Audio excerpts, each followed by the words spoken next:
తరంలోనికి కృపాకాలంలోనికి వచ్చేసరికి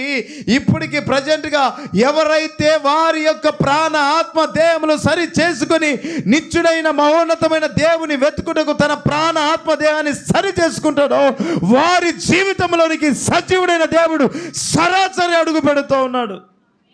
పాత నిబంధన గ్రంథంలోనికి వెళ్తే దేవుడు ప్రవక్తలతో మాట్లాడేవాడు, యాజకులతో మాట్లాడేవాడు. అలాగే క్రొత్త నిబంధన గ్రంథం దగ్గరికి వచ్చేంత వరకు కూడా యాజకులతో ప్రవక్తలతో మాట్లాడుతున్న మహోన్నతమైన దేవుడు ఒక్కసారి తన మహిమను తగ్గించుకొని తన అద్వితీయ కుమారుని భూమికి పంపించి సర్వలోక మానవాళి యొక్క పాపమంతటిని శిలువవాని మీద మోసుకొని ఎప్పుడైతే మానవాళికి పవిత్రతను దేవుని రక్తం ద్వారా తీసుకురాగలిగాడో, తన కుమారుని రక్తం ద్వారా తీసుకురాగలిగాడో, ఆ రక్తమే సర్వలోక సకల కోటి మానవులు దేవుని చూడగలిగిన, వినగలిగిన, నడవగలిగిన కృపను